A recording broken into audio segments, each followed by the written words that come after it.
Unique science point में आप सभी का स्वागत है। आज हम बताएंगे कोशिका। कोशिका क्या है? तो सजीवों के शरीर की रचनात्मक एवं क्रियात्मक इकाई को कोशिका कहते हैं। यानी किसी भी सजीव की रचनात्मक और क्रियात्मक इकाई को हम कोशिका कहते हैं। जैसे किसी भी सजीव की रचना जो हुआ है वह छोटी छोटी कोशिकाओं से मिलकर बना है। जिस तरह से आप घर देखते हैं, घर की रचना कैसे छोटे छोटे ईंटों से मिलकर बना हुआ है, तो इसी तरह से हमारे शरीर की रचनाएं छोटी छोटी कोशिकाओं से मिलकर हुई हैं। अब इसमें देखेंगे कि सबसे बड़ी कोशिका क्या होती है। तो सबसे बड़ी कोशिका शुतुरमुर्ग का अंडा होता है। दूसरा, सबसे छोटी कोशिका क्या होती हैं? तो माइकोप्लाज्मा होती हैं। इस क्वेश्चन को याद रखिएगा। माने सबसे बड़ी कोशिका जो होती है वो शुतुरमुर्ग का अंडा, सबसे छोटी कोशिका होती हैं माइकोप्लाज्मा होती हैं। दूसरा क्वेश्चन आता है कि मानव शरीर की सबसे छोटी कोशिका जो होती हैं वह शुक्राणु होता है, और मानव शरीर की सबसे बड़ी कोशिका जो होती हैं वह अंडाणु जो मादा में पाया जाता है। यानी मादा के यानी महिलाओं के अंडाणु की कोशिकाएं सबसे बड़ी होती हैं। लेकिन क्वेश्चन पूछता है सबसे लंबी कोशिकाएं क्या होती हैं? तो न्यूरॉन यानी तंत्रिका तंत्र की कोशिकाएं सबसे लंबी होती हैं। यहाँ अक्सर बच्चे सस्पिशन में हो जाते हैं। देखिए, यहाँ मानव शरीर की सबसे लंबी कोशिका न्यूरॉन है और मानव शरीर की सबसे बड़ी कोशिका अंडाणु है। लंबा और बड़ा दोनों में अंतर है, ये लंबी है और ये बड़ी है। यहाँ देखिए, कोशिकी एक कोशिकीय जीव।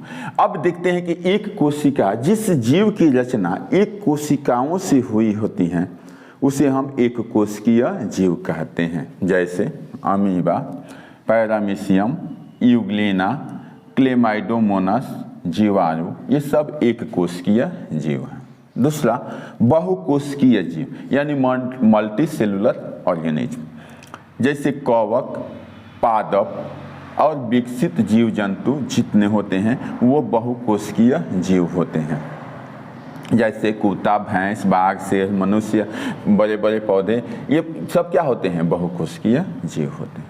अब कोशिका की खोज किसने की? तो कोशिका का खोज सर्वप्रथम अंग्रेज वैज्ञानिक रॉबर्ट हुक ने 1665 ईस्वी में किया और ये मृत कोशिका का खोज किया। अब देखेंगे कि कोशिका की सिद्धांत का प्रतिपादन किसने किया था। तो ये भी क्वेश्चन पूछता है कि कोशिका का खोज किसने किया था। तो रॉबर्ट हुक ने किया था। लेकिन कोशिकीय सिद्धांत का प्रतिपादन किसने किया था? तो स्लाइडेन एंड स्वान ने किया था। अब यहाँ देखेंगे कोशिका के प्रकार। तो कोशिका के दो प्रकार, एक प्रोकैरियोटिक, दूसरा यूकैरियोटिक। यहाँ ध्यान दीजिएगा, प्रोकैरियोटिक मतलब कोशिकाएं तो भी होती हैं, तो वो कोई विकसित होती हैं, कोई अविकसित होती हैं। किसी में सब चीज़ पाए जाते हैं, किसी में सब जो होते हैं वो नहीं पाए जाते हैं। तो ये अविकसित कोशिकाएं जिसमें पूर्णतः संगठित एवं व्यवस्थित केंद्रक नहीं पाए जाते हैं प्रोकैरियोटिक कोशिका कहलाती हैं। यानी सभी अंग उसमें नहीं पाए जाते हैं। जबकि यूकैरियोटिक कोशिका में वे कोशिकाएं जिसमें पूर्ण विकसित एवं विकसित केंद्रक एवं सभी कोशिकांग पाए जाते हैं उसे क्या कहते हैं? यूकैरियोटिक। जैसे विकसित एवं जटिल रचना वाले जीव जो हो क्या कहलाते हैं? यूकैरियोटिक कोशिका कहलाते हैं। अब हम बताएंगे कि कोशिका की बनावट के बारे में।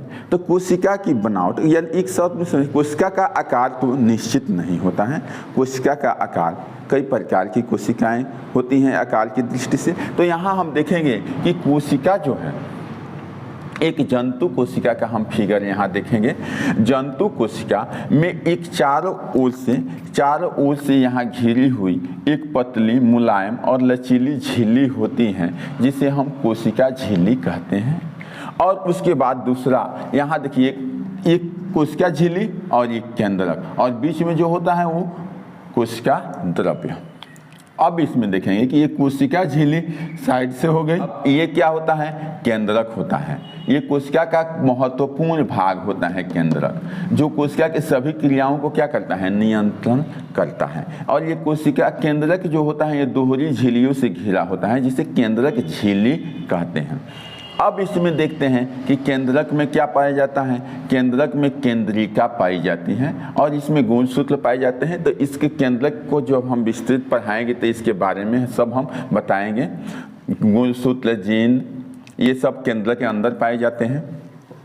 अब इसमें देखेंगे कि यहाँ लाइसोसोम, देखिए ये गोलाकार होती हैं। तो लाइसोसोम भी एक गहरी झिल्लियों से घिरी हुई छोटी छोटी गोलाकार थैलियाँ होती हैं, जिसमें पाचक रस पाए जाते हैं। किसी कारण बस ये थैलियाँ फट जाती हैं तो ये कोशिका में फैल करके सभी कोशिकांगों को घुला देती हैं। सब घुल जाता है, क्योंकि पाचक एंजाइम है तो घुल ही जाएगा। सभी कोशिकांगों को घुला देती हैं, जिससे कोशिका की मृत्यु हो जाती है। इसलिए बहुत इंपॉर्टेंट क्वेश्चन पूछता है, इसीलिए लाइसोसोम को आत्महत्या की थैली कहा जाता है। फिर यहाँ दूसरा इंपॉर्टेंट होता है माइटोकॉन्ड्रिया।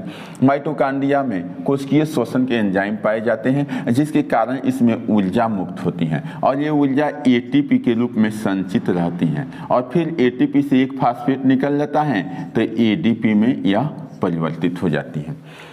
तो इस प्रकार माइटोकॉन्ड्रिया समझे। यहाँ आपको अंतःप्रद्रवी जालिका है। ये अंतःप्रद्रवी जालिका दो प्रकार की होती हैं, एक चिकन या एक दानेदार। अब इस पर छोटे छोटे कण पाए जाते हैं, जिसे हम राइबोसोम कहते हैं। ये राइबोसोम प्रोटीन संश्लेषण का कार्य करता है। तो इस प्रकार हम कोशिका का संक्षिप्त जानकारी प्राप्त किए। हम अगले वीडियो में इसके प्रत्येक पॉइंट के बारे में विस्तृत जानकारी देंगे। तब तक के लिए जय हिंद, जय भारत।